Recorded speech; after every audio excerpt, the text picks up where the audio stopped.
নমস্কার, দেখছেন কলকাতা টিভি। আপনাদের সঙ্গে আমি ইন্দ্রাণী, আর ইন্দ্রাণীর সঙ্গে আরো 12 নিয়ে আপনাদের সঙ্গে রয়েছে আমি।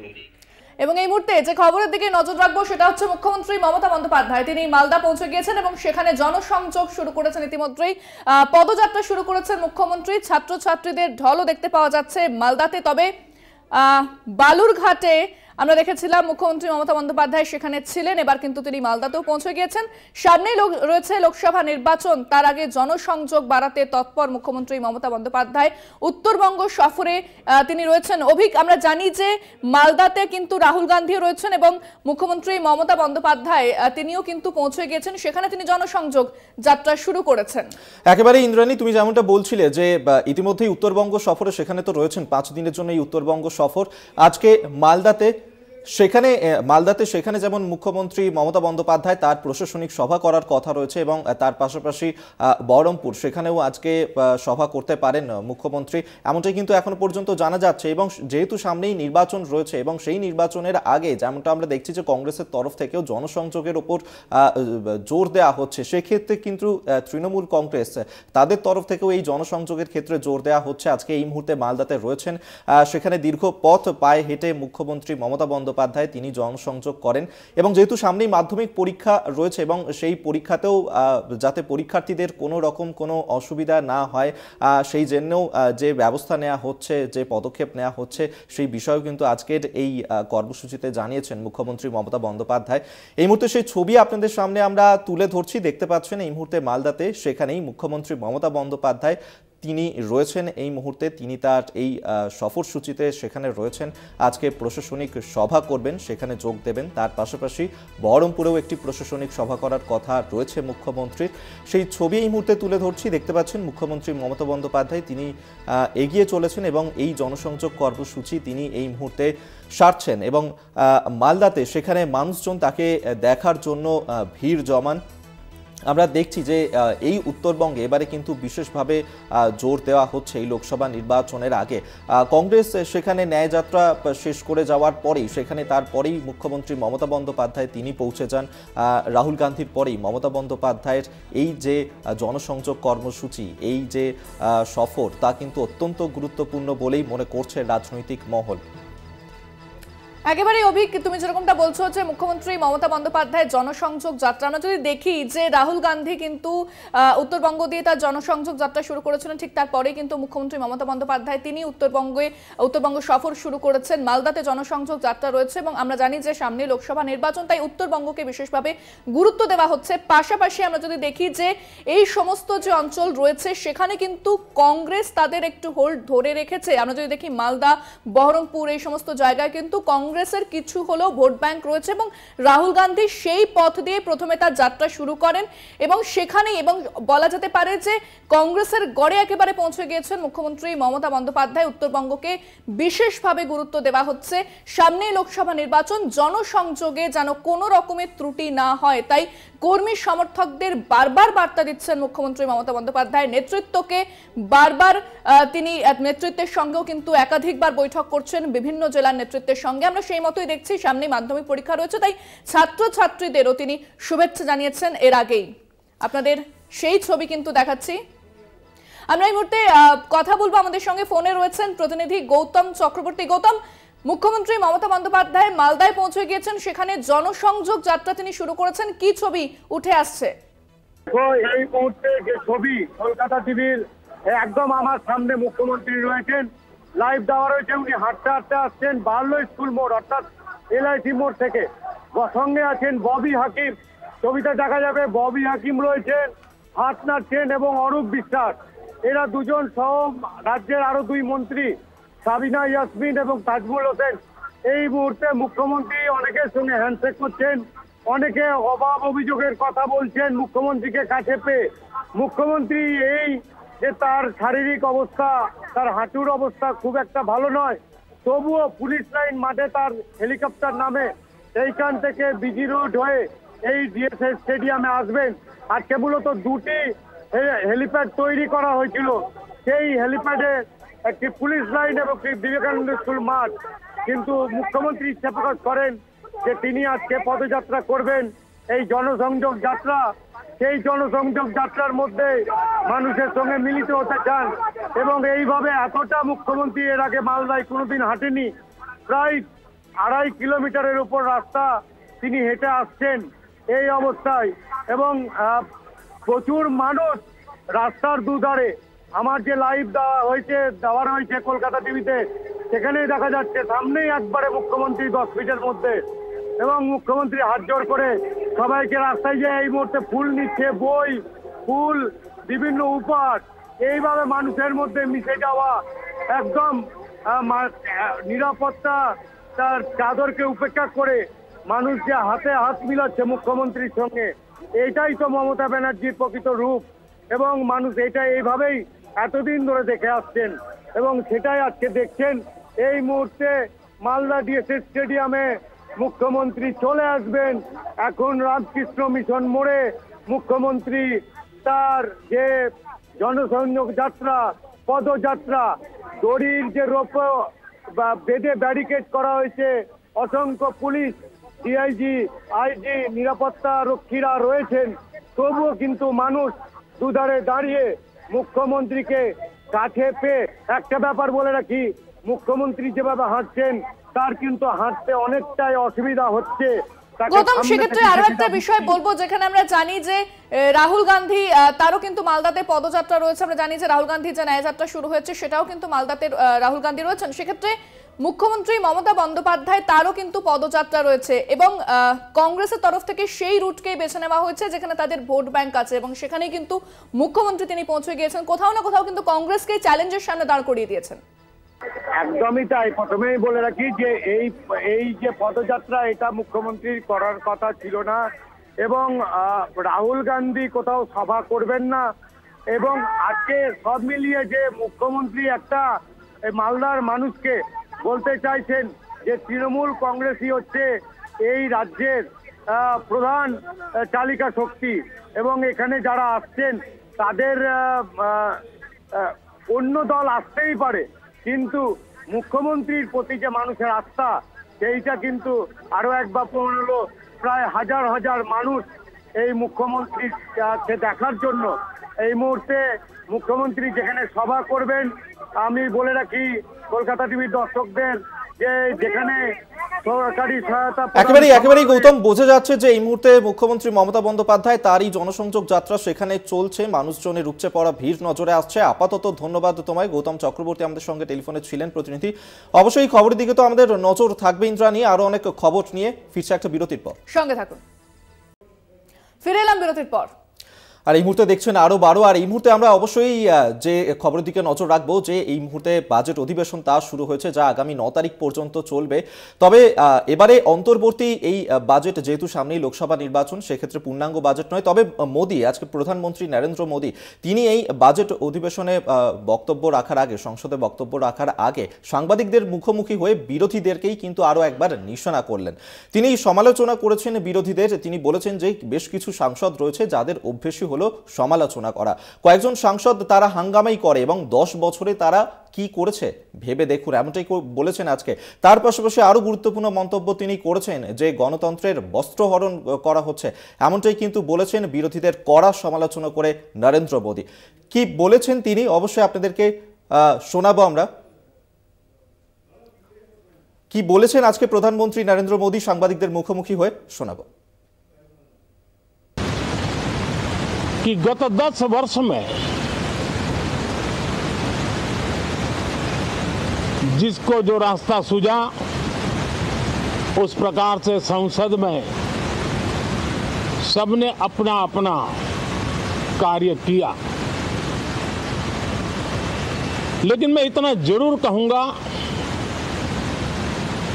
कि जिनको आदतन हुड़दंग करने का स्वभाव बन गया है, जो आदतन लोकतांत्रिक मूल्यों का चीरहरण करते हैं, ऐसे सभी माननीय सांसद आज जब आखिरी सत्र में मिल रहे हैं तब जरूर आत्मनिरीक्षण करेंगे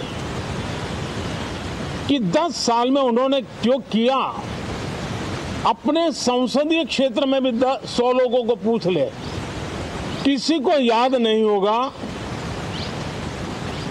किसी को नाम भी पता नहीं होगा जिन्होंने इतना हुड़दंग हो हल्ला किया होगा। लेकिन विरोध का स्वर तीखा क्यों ना हो, आलोचना तीखी से तीखी क्यों ना हो, लेकिन जिसने सदन में उत्तम विचारों से सदन को लाभान्वित किया होगा, उनको बहुत बड़ा वर्ग आज भी याद करता होगा।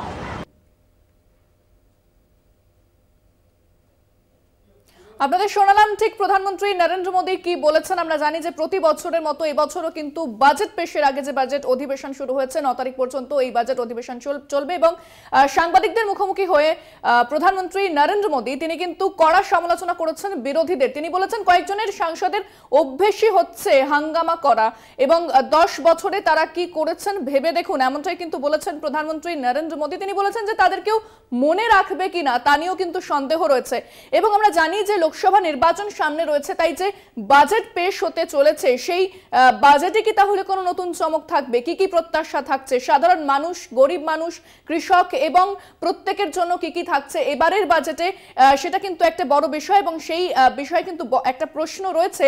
প্রত্যেকের নজর, গোটা দেশের নজর এবারের এই বাজেটে রয়েছে এবং বাজেট অধিবেশন যা অত্যন্ত গুরুত্বপূর্ণ বলে মনে করা হয় সেটা 9 তারিখ পর্যন্ত চলবে। প্রতি বছর সেই নিয়ম মেনে কিন্তু বাজেট অধিবেশন শুরু হয় এবং প্রধানমন্ত্রী নরেন্দ্র মোদী তিনি সাংবাদিকদের সামনে আসেন এবং তার বক্তব্য রাখেন। এবারেও কিন্তু তিনি বিরোধীদের সেইভাবেই কড়া সমালোচনা করেছেন। আরো কি বলেছেন প্রধানমন্ত্রী নরেন্দ্র মোদী শোনাবো আপনাদের। जिन्होंने भले विरोध का किया होगा लेकिन बुद्धि प्रतिभा का दर्शन कराया होगा, देश के सामान्य मानवी के हितों का कंसर्न दिखाया होगा, हमारे खिलाफ तीखे से तीखी प्रतिक्रिया की होगी, उसके बावजूद भी मैं अवश्य मानता हूं कि देश का एक बहुत बड़ा वर्ग, लोकतंत्र प्रेमी सभी लोग इस व्यवहार की सराहना करते होंगे। लेकिन जिन्होंने सिर्फ और सिर्फ नकारात्मकता, हुड़दंग, शरारतपूर्ण व्यवहार ये जो किया होगा, उनको शायद ही कोई याद करे। लेकिन अब ये बजट सत्र अवसर है, पश्चाताप का भी अवसर है, कुछ अच्छे फुटप्रिंट छोड़ने का भी अवसर है।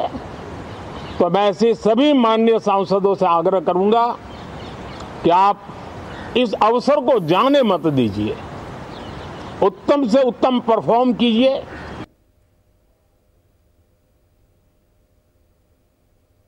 শোনালাম আপনাদের প্রধানমন্ত্রী নরেন্দ্র মোদী ঠিক কি বলেছেন এবং যে বাজেট অধিবেশন তাও কিন্তু শুরু হয়েছে। এবার আমরা আসছি অন্য খবরে, যেখানে দেবরাজ চক্রবর্তী তৃণমূল কাউন্সিলর তিনি নিজাম প্যালেসে গিয়েছেন এবং তার যে জরুরি যে গুরুত্বপূর্ণ নথি তা কিন্তু জমা করে এসেছেন। অভিক, আরো বিস্তারিত খবর কিন্তু এ বিষয়ে জানতে পারা যাচ্ছে। একেবারেই ইন্দ্রাণী, এর আগেও আমরা দেখেছিলাম যে সিবিআই এর তরফ থেকে তাকে এর আগেও ডেকে পাঠানো হয়েছিল, সেবারও তিনি গিয়েছিলেন সিবিআই ডাকে সাড়া দিয়ে। প্রায় 7 ঘন্টা ধরে তাকে জিজ্ঞাসাবাদ করা হয়েছিল। ফের আজকে তাকে বেশ কিছু গুরুত্বপূর্ণ নথি, তার ব্যাংক অ্যাকাউন্ট সংক্রান্ত বিভিন্ন নথি নিয়ে তাকে হাজিরা দিতে বলা হয়েছিল আজকে নিজাম প্যালেসে। সেই মতোই সিবিআই দপ্তরে তিনি পৌঁছে যান। তবে সাংবাদিকরা সেই মুহূর্তে যখন তিনি সিবিআই দপ্তরে প্রবেশ করেন সেই মুহূর্তে তাকে বেশ কিছু প্রশ্ন করেন। তিনি বলেন যে এখন যেহেতু সময় কম, তিনি জিজ্ঞাসাবাদ পর্ব শেষে যখন বেরিয়ে আসবেন তিনি সেই বিষয় নিয়ে অবশ্যই কথা বলবেন। আমরা বরং এই নিয়ে আরো বিস্তারিত তথ্য নিয়ে আমাদের সঙ্গে এই মুহূর্তে টেলিফোনে রয়েছেন আমাদের প্রতিনিধি দুর্গাদাস বন্দ্যোপাধ্যায়। দুর্গা, আজকে ফের একবার দেবরাজ চক্রবর্তী তাকে ডেকে পাঠানো হয়েছে সিবিআই দপ্তরে, তিনি সেই মতন হাজিরাও দিয়েছেন। মূলত কি কি নথি আজকে তার কাছে চেয়ে পাঠানো হয়েছে সিবিআই এর তরফ থেকে? বিগত কয়েকদিন আগেই দেবরাজ চক্রবর্তীকে ডেকে পাঠানো হয়েছিল, তার সঙ্গে দীর্ঘক্ষণ তাদের জেরার সম্মুখীন হতে হয় দেবরাজ চক্রবর্তীকে। আজও দেবরাজকে ডেকে পাঠানো হয়েছে এবং সেদিনই বলে দেওয়া হয়েছিল যে শর্ট পিরিয়ডে কয়েকদিনের মধ্যেই তাকে আসতে হবে। সেই জন্য আজকে দেবরাজ চক্রবর্তী সকালবেলাতেই ইডির আধিকারিকদের সঙ্গে দেখা করতে যান এবং আজকে যে সমস্ত ডকুমেন্টগুলো নিয়ে গেছেন বা আগের দিন যেগুলো চেয়ে পাঠানো হয়েছিল তার মধ্যে তার ব্যক্তিগত অ্যাকাউন্টসের ডিটেলস তার ব্যাংক ট্রানজাকশন এবং বিভিন্ন অর্থনৈতিক লেনদেন সংক্রান্ত যে সমস্ত নথি সেইগুলো রয়েছে, পাশাপাশি ট্যাক্স ক্লিয়ারেন্সের যে ফাইল, ট্যাক্সের ফাইল থেকে শুরু করে তার সম্পত্তির যে উৎস এবং তার পারিবারিক সূত্রে যে সম্পত্তি তার ডিটেইলিং, বাবা মায়ের কাছ থেকে প্রাপ্য সম্পত্তির পরিমাণ থেকে শুরু করে তার ব্যক্তিগত আয়ের উৎস, ব্যক্তিগত ব্যাংক ট্রানজাকশন এবং তার অর্থনৈতিক লেনদেনের সংক্রান্ত যা যা তথ্য আছে সম্পত্তি থেকে শুরু করে সেইগুলোই কিন্তু আজকে ভেরিফিকেশনের জন্য।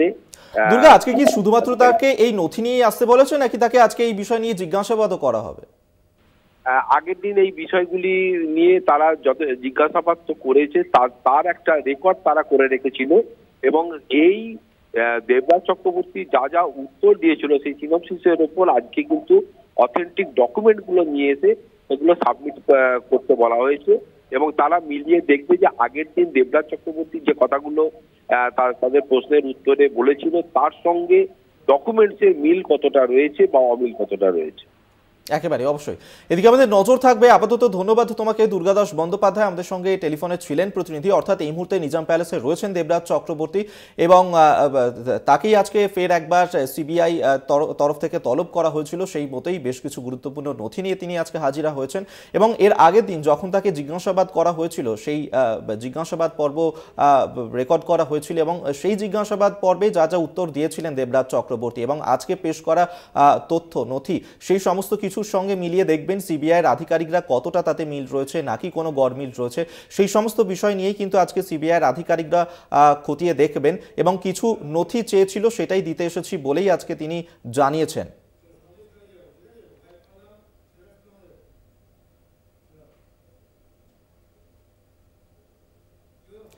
এবার আমরা নজর রাখবো সন্দেশখালীর ঘটনার দিকে। সন্দেশখালীর ঘটনায় যে সিট গঠন করা হয়েছিল সেই সিট গঠনকে চ্যালেঞ্জ করে এবার প্রধান বিচারপতির ডিভিশন বেঞ্চের দ্বারস্থ হলো ইডি।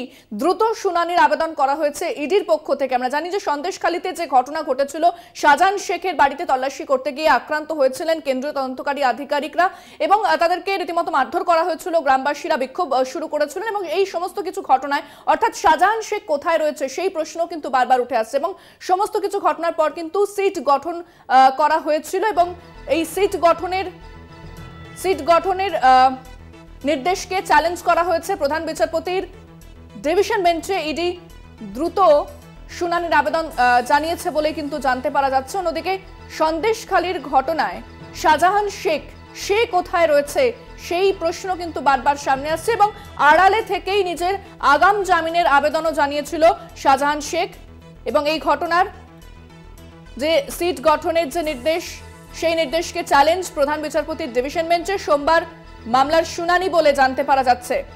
একেবারে ইন্দ্রাণী, আমরা অবশ্যই জানি যে যেমনটা বিচারপতি জয় সেনগুপ্ত এর আগে নির্দেশ দিয়েছিলেন সরবেরিয়ার যে বেতাজ বাদশাহ শাহজাহান শেখ তাকে এখনো পর্যন্ত খুঁজে পাওয়া যাচ্ছে না। সেই ঘটনাতে তারপর সিট গঠন করা হয় এবং এই সিটের মধ্যেই ছিলেন রাজ্যের এসপি পদমর্যাদার একজন অফিসার, সিবিআই এর অফিসারও রয়েছেন। কিন্তু এই মুহূর্তে ইডির তরফ থেকে সেই নির্দেশকেই চ্যালেঞ্জ করে হাইকোর্টের দ্বারস্থ হয়েছেন তারা এবং প্রধান বিচারপতির দৃষ্টি আকর্ষণ করেছে ইডির আধিকারিকরা এবং সেক্ষেত্রে এই বিষয়ে কি শুনানি হয়, কি রায় দেয়, কি নির্দেশ দেয় হাইকোর্ট, অবশ্যই সেদিকে তো আমাদের নজর রয়েছে কারণ আগামী সোমবার এই মামলা সংক্রান্ত বিষয়েই শুনানি রয়েছে এবং দ্রুত শুনানি যাতে করা হয় সেই নিয়েই কিন্তু আবেদন জানানো হয়েছে ইডির তরফ থেকে। দৃষ্টি আকর্ষণ করা হয়েছে প্রধান বিচারপতির। সেক্ষেত্রে আগামী সোমবার এই মামলায় কি শুনানি হয় সেদিকে আমাদের নজর থাকবে। এবং অভিক, আমি জানিয়ে রাখবো যে এই সিট গঠনের পর কিন্তু বলা হয়েছিল যে সমস্ত ঘটনার রিপোর্ট কিন্তু আদালতে জানাতে হবে।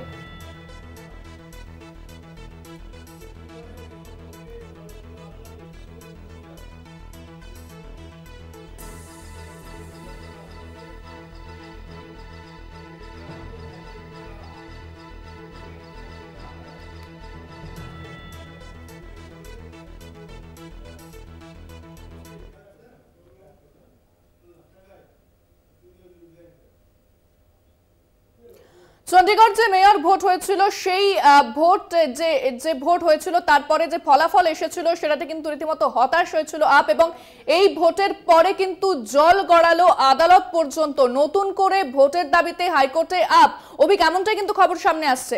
একেবারে ইন্দ্রাণী, আমরা যেমনটা দেখেছিলাম এই চণ্ডীগড় পুর নিগম যা বিজেপির দখলে ছিল এবং সেই বিজেপির হাত থেকে মুক্ত করার জন্য আপ এবং কংগ্রেস জোটবদ্ধ হয়ে তারা লড়াইয়ে নেমেছিল, এবং এই যে 36 আসনের লড়াই তার মধ্যে কিন্তু প্রথমে 20টা জিতেছিল আপ এবং কংগ্রেসের জোট এবং 16টা জিতেছিল বিজেপি। যদিও পরবর্তী সময় কুলদীপ সিং যিনি দাঁড়িয়েছিলেন এই জোট প্রার্থী হয়ে, তার যে 8টা ভোট সেই ভোট কিন্তু বাতিল করা হয়েছিল এবং তারপরেই এই বিষয় নিয়ে সরব হয়েছিল আপ, এবং তারপরেই এই মামলা এবার গড়ালো হাইকোর্ট পর্যন্ত। বিজেপির কাছেও হেরে জিতলো ইন্ডিয়া জোট, এবং সেই ক্ষেত্রে আপ এই বিষয় নিয়ে সরব হয়েছে এবং পাঞ্জাব এবং হরিয়ানা হাইকোর্টে তারা মামলা দায়ের করেছে এবং আজই শুনানি হতে পারে এমনটাই কিন্তু সম্ভাবনা এখনো পর্যন্ত রয়েছে, এবং সুপ্রিম কোর্টের দ্বারস্থ হতে পারে ইন্ডিয়া জোট। কার্যত বলা যায় যে এই লোকসভা নির্বাচন, সেই নির্বাচনের আগেই এই যে চণ্ডীগড়ের পুর নিগমের যে নির্বাচন তা নিয়ে কিন্তু যথারীতি ধুন্ধুমার পরিস্থিতির যে সৃষ্টি হয়েছে, বেশ কিছু ভিডিও ইতিমধ্যে ভাইরাল হয়েছে, সেই ছবিও আমরা দেখেছি ইন্দ্রাণী, এবং সেই বিষয়ে এবার গড়ালো আদালত পর্যন্ত। একেবারে, অর্থাৎ যে সুপ্রিম কোর্টের দ্বারস্থ হতে পারে ইন্ডিয়া জোট এমনটাই কিন্তু জানা যাচ্ছে, এবং বারবার বলা হচ্ছিল যে এই ভোটে কারচুপি হয়েছে এমনটাই কংগ্রেস এবং আপ জোট তারা অভিযোগ জানাচ্ছিল।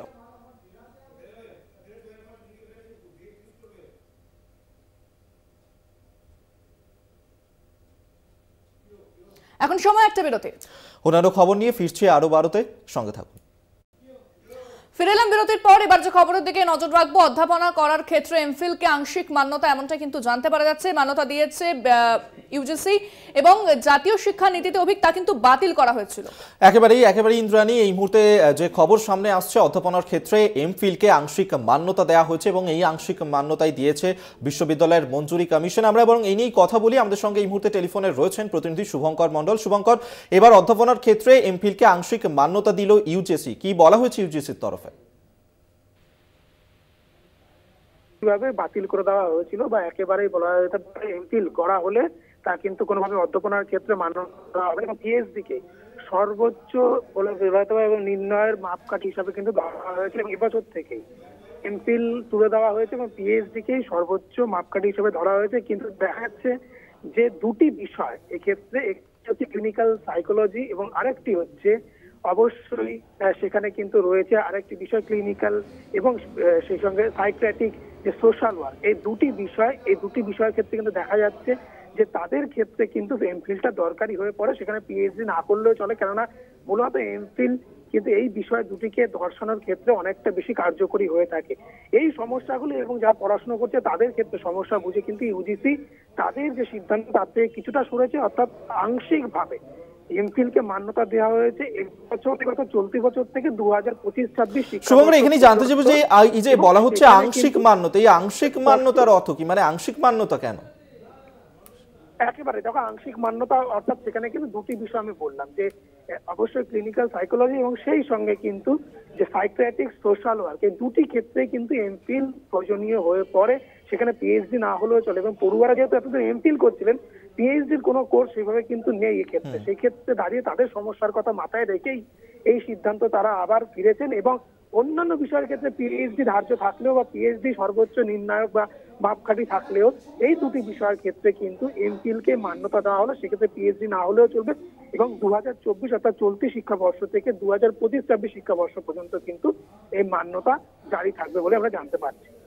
একেবারে অবশ্যই এদিকে আমাদের নজর থাকবে। আপাতত ধন্যবাদ তোমায় শুভঙ্কর মণ্ডল, আমাদের সঙ্গে টেলিফোনে ছিলেন প্রতিনিধি। অর্থাৎ যেমনটা শুভঙ্করও জানালো যে এবার অধ্যাপনার ক্ষেত্রে এমফিলকে আংশিক মান্যতা দেওয়া হয়েছে এবং মান্যতা দিয়েছে বিশ্ববিদ্যালয়ের মঞ্জুরি কমিশন, যার কারণে এবার পড়ুয়াদের ক্ষেত্রে অনেকটাই সুবিধা হবে। ক্লিনিক্যাল সাইকোলজি ও সাইকিয়াট্রিক ওয়ার্ককে মান্যতা দিয়েছে ইউজিসি এবং জাতীয় শিক্ষানীতিতে এমফিলের যোগ্যতা বাতিল হয় এবং এরপরে অধ্যাপনার ক্ষেত্রে এমফিলকে আংশিক মান্যতা।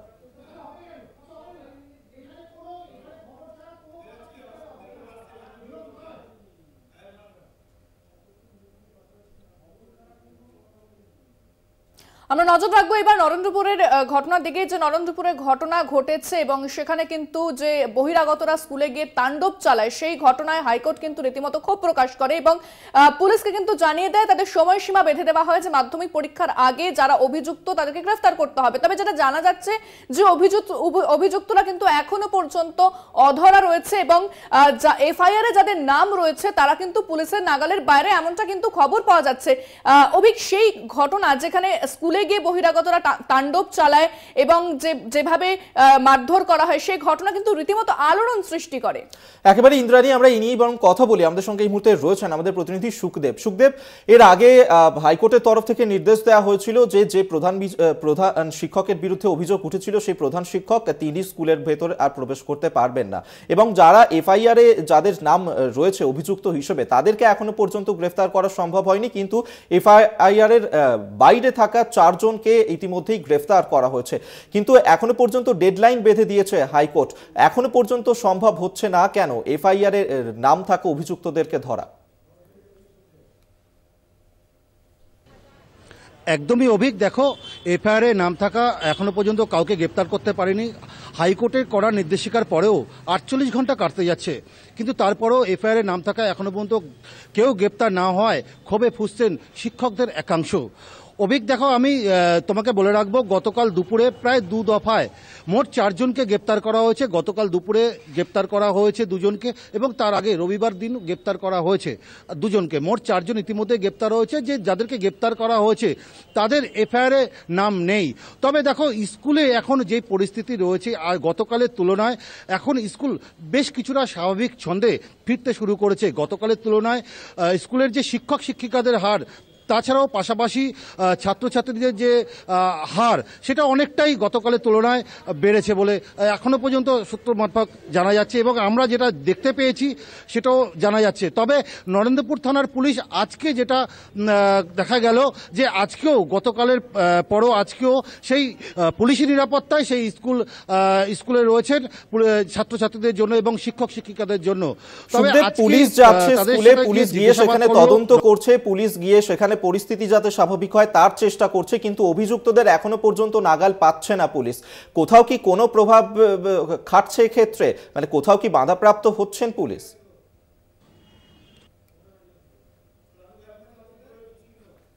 তারা তৃণমূল ঘনিষ্ঠ বলেই আমরা সূত্র মারফত জানতে পেরেছি এবং তাদের যেটা স্থানীয় বাসিন্দারা, এলাকার যে স্কুলের যে স্থানীয় বাসিন্দারা এবং শিক্ষকদের একাংশ তারা বলছেন যেহেতু তৃণমূলের তারা একেবারে সুখদেব, অর্থাৎ পুলিশ কিন্তু পুলিশের নিরাপত্তা দিয়ে সেখানে স্কুলকে স্বাভাবিক ছন্দে ফেরানোর চেষ্টা করা হচ্ছে, কিন্তু অভিযুক্তরা তারা কোথায়, তাদেরকে কিন্তু এখনো পর্যন্ত ধরা হয়নি। আমরা আরো খবর নিয়ে ফিরছি একটা বিরতির পর, সঙ্গে থাকুন।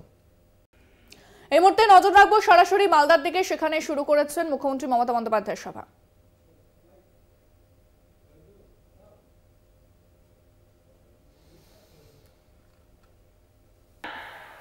প্রায় 154টি প্রকল্পের উদ্বোধন ও শিলান্যাস করা হলো প্রায় 575 কোটি টাকার। 3 লক্ষ ডিম পাড়া মুরগির খামার। আগে মুরগিদের কোনো মুরগিদের ছিল, হাঁসের পোলট্রি ছিল না, নতুন করে আমরা মুরগির পোলট্রিও করছি।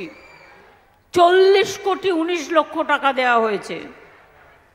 3টি হাই স্কুল এবং 7টি হাই মাদ্রাসার মোট 10টি হস্টেল, 6টি বয়েজ হস্টেল ও 4টে গার্লস হোস্টেলের জন্য 11 কোটি 20 লক্ষ টাকা দেওয়া হয়েছে। গাজল স্টেট জেনারেল হসপিটাল উন্নয়নের জন্য 11 কোটি টাকা দেওয়া হয়েছে। মালদা মেডিকেল কলেজের উন্নয়নের জন্য আরও 20,50,000 টাকা দেওয়া হয়েছে। রেশম শিল্প যাতে আরও বাড়ে তার জন্য 12 কোটি টাকা দেওয়া হয়েছে। 19টি ক্ষুদ্র সেচ প্রকল্প 17 কোটি 32 লক্ষ টাকা দেওয়া হয়েছে। হাবিবপুর হরিশ্চন্দ্রপুর 2 ব্লকে 3টে পানীয় জল প্রকল্প 20 কোটি 50 লক্ষ টাকা দেওয়া হয়েছে। এছাড়াও অনেক রাস্তা, অনেক কাজ। মনে রাখবেন, মালদা সহ 7টি মেডিকেল কলেজ ও হাসপাতালে স্নাতকোত্তর আসন বৃদ্ধির জন্য আমরা ইনফ্রাস্ট্রাকচার উন্নয়ন করছি। আরও 96 কোটি টাকা, প্রায় 100 কোটি টাকার মতো মালদায় এই জন্য খরচ করা হবে, মালদা মেডিকেল কলেজের আসন বৃদ্ধি করবার জন্য, পরিকাঠামো উন্নয়নের জন্য। 4তলা ক্রিটিক্যাল কেয়ার বোর্ড নির্মাণ হবে, 12 কোটি 6 লক্ষ টাকা। রক্ত সংগ্রহ কেন্দ্রের মান উন্নয়ন 20 লক্ষ টাকা। বার্ন ওয়ার্ড এখানে ছিল না, এখানে আরও 1 কোটি টাকা দিয়ে বার্ন ওয়ার্ডও তৈরি করা হচ্ছে। রতুয়া টু গাজল মানিকচক ব্লকে ভাঙন প্রতিরোধের কাজের জন্য 26 কোটি 37 লক্ষ টাকা দেওয়া হচ্ছে। গাজল ব্লকে সাঁওতালি মাধ্যমের আদিবাসী আবাসিক বিদ্যালয় নির্মাণ করা হচ্ছে, যার জন্যে 9 কোটি 81 লক্ষ টাকা দেওয়া হচ্ছে। মালদা পলিটেকনিক কলেজের ভবনের জন্য প্রায় 3 কোটি 50 লক্ষ টাকা দেওয়া হচ্ছে। কালিয়াচক 1 চাচল 1 ব্লকে 2টি ইন্টিগ্রেটেড ইংলিশ মিডিয়াম স্কুল 5 কোটি 83 লক্ষ টাকা দেওয়া হচ্ছে। এছাড়াও অনেকগুলো রাস্তার মান উন্নয়ন করা হচ্ছে। পুরাতন জাতীয় সড়ক 34 15 কোটি 26 লক্ষ টাকা। চাচল খড়বা চূড়ামণিঘাট রাস্তা 14 কোটি 37 লক্ষ টাকা। মালতীপুর চন্দ্রপাড়া রাস্তা 12 কোটি 25 লক্ষ টাকা। মালদা মানিকচক রতুয়া শামসি রাস্তা 10 কোটি টাকা। পাহাড়পুর স্বরূপগঞ্জ রাস্তা 5 কোটি 27 লক্ষ টাকা। গৌর মহদীপুর রাস্তা 5 কোটি 89 লক্ষ টাকা। আর ইংলিশ বাজারে জলের জন্য পুরসভাকে 12 কোটি 64 লক্ষ টাকা দেওয়া হচ্ছে। এছাড়াও নানা রকম আয়ুষ বিভাগ, কমিউনিটি হল, ICDS সেন্টার, আরও অনেক কিছু আমাদের দেওয়া হচ্ছে। আজকে মনে রাখবেন কত লক্ষে পরিষেবা দেওয়া হচ্ছে, ডাইরেক্ট আপনাদের ব্যাংক অ্যাকাউন্টে চলে যাবে। মালদা জেলায় 2 লক্ষ মানুষকে কোনো না কোনো সুবিধা দেওয়া হচ্ছে, যে টাকা তারা পাবেন। আর কদিন ধরে উত্তরবঙ্গে প্রায় 6 লক্ষ মানুষকে আমি পরিষেবা দান করে এসেছি। মনে রাখবেন বৃষ্টি হয়েছিল অসময়ে, তার জন্য আমরা 125 কোটি টাকা চাষিদের দিচ্ছি। মনে রাখবেন অনেক মানুষ দুয়ারে সরকার এবং সরাসরি মালদার সরাসরি মুখ্যমন্ত্রীকে আবেদন জানিয়েছিলেন, যারা এখনো লক্ষ্মীর ভাণ্ডার পাননি, যারা এখনো মেধাশ্রী পাননি, যারা এখনো কন্যাশ্রী পাননি, যারা এখনো বিধবা ভাতা পাননি, যারা এখনো বার্ধক্য ভাতা পাননি, আপনাদের সেই আবেদনের ভিত্তিতে 2 কোটি লক্ষ লক্ষ্মীর ভাণ্ডার পাচ্ছে মা বোনেরা। আরও 13 লক্ষ পাবে 1 ফেব্রুয়ারি থেকে। তাদের টাকা তাদের ব্যাংকে চলে যাবে।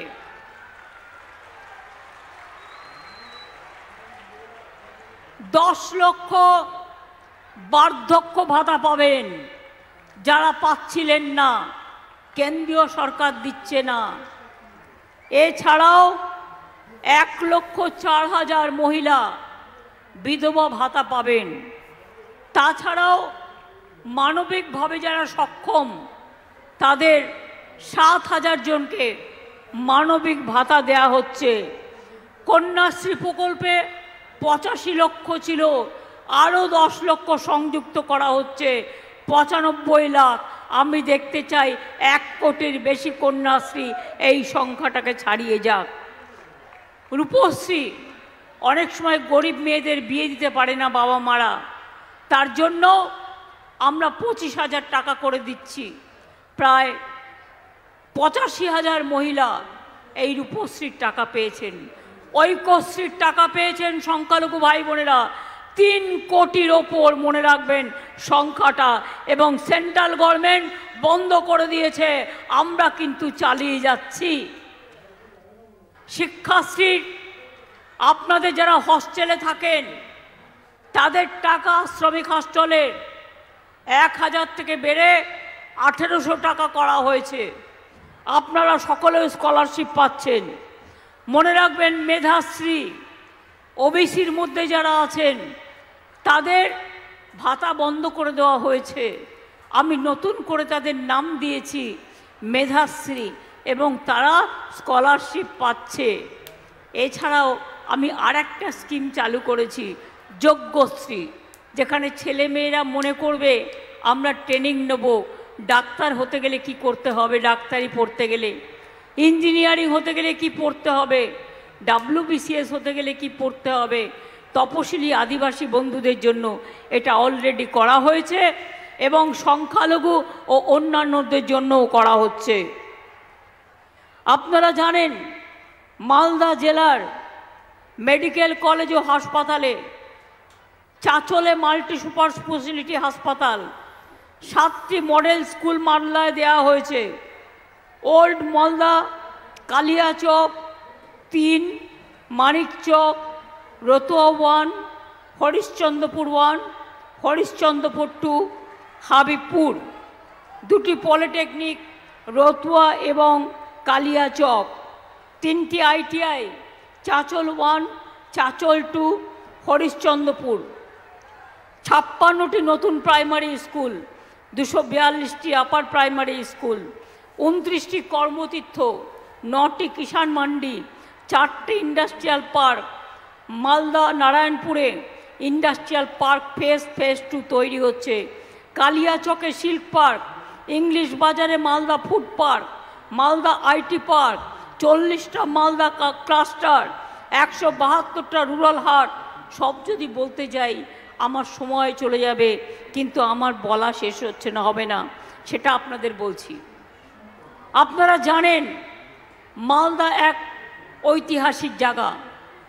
আপনাদের বিখ্যাত আম, আপনারা এখন ভালো করে রেশম চাষ করছেন, আরও অনেক কিছু চাষ করছেন। মালদার আম যাতে বাইরে ভালোভাবে প্রসেস করে এক্সপোর্ট করা যায়, তার জন্য আমরা সেন্টার করে দিয়েছি। তাই মালদার আম আজ সারা বিশ্ব বিখ্যাত। মনে রাখবেন মালদার আম শুধু মালদার নয়, মালদার আম সারা পৃথিবীর মানুষের কাছে পৌঁছে যাচ্ছে। মনে রাখবেন আপনারা, মালদা এক ঐতিহাসিক স্থান, মুর্শিদাবাদ ও নদিয়াও ঐতিহাসিক জায়গা। আমরা গড়ে তুলছি Malda, Murshidabad, Nadia religious and tourism circuit, যাতে প্রচুর মানুষ আসবে। মালদার জনপ্রিয় পর্যটন স্থল গৌড়, আদিনা, পান্ডুয়া সংস্কার ও উন্নয়ন, জগজীবনপুরে বৌদ্ধ মঠের পুনরুদ্ধার, পিরানা পীরের মসজিদে হাই মাস্ট LED লাগানো, পুরাতন কোতোয়ালি দরজার পুনরুদ্ধার, মালদা জেলা জাদুঘরের আপগ্রেডেশন, অনেক কিছু করা হচ্ছে। আর আস্তে আস্তে 1 বছরের মধ্যে সবার বাড়ি বাড়ি পানীয় জল পৌঁছে যাবে। ইতিমধ্যেই 8,72,000 টার্গেট করা হয়েছে। 2,47,000 বাড়িতে ইতিমধ্যে পানীয় জল পৌঁছে গেছে, বাদবাকিগুলোও পৌঁছে যাবে। দিল্লির নেতারা টিভিতে অ্যাড করে বলেন, জল ভরো জল ভরো, जल स्वप्न हम कर रहा है, घर घर में पानी हम दे रहा है, नहीं दे रहा है, झूठा बोल रहा है। लैंड कौन दे रहा है? स्टेट गवर्नमेंट दे रहा है। मॉनिटरिंग कौन कर रहा है? स्टेट गवर्नमेंट कर रहा है। इम्प्लीमेंटेशन कौन कर रहा है? स्टेट गवर्नमेंट कर रहा है। 75 भाग हम लोगों ने रुपया दे रहा है और आप हमारा रुपया लूट के आप 25 भाग दे रहा है और कहता है क्या हमने सब कर दिया। कुछ नहीं किया। বলুন তো মালদার মানুষ আপনারা আমাকে, পরপর 2টো সিটে কংগ্রেস এমপিরা জিতেছে। বারবার জিতেছে, আপনাদের জন্য কি করেছে? বরকতদা যখন ছিলেন একটা গৌর ভবন করেছিলেন, সেই গৌর ভবনেরও আজকে সিরিয়াস সিচুয়েশন। আর বরকতদার মৃত্যুর পর থেকে তার পরিবারের লোকেরা ইলেকশনে দাঁড়ানো আমার আপত্তি নেই। তৃণমূল কংগ্রেসও লড়বে, ওরা সিপিএম এর সাথে লড়বে বিজেপির হাত শক্তিশালী করবার জন্য। আমরা বিজেপিকে টাইট দিতে গেলে পলিটিক্যাল ফাইট আমরাই করতে পারবো, অন্য কেউ করতে পারবে না। কি দেয়া হচ্ছে না বলুন তো? বাকি তো আর কিছু নেই। মনে রাখবেন গঙ্গা আরো 12 এখন এ পর্যন্তই। দেখতে থাকুন কলকাতা টিভি, রাত দিন 7 দিন।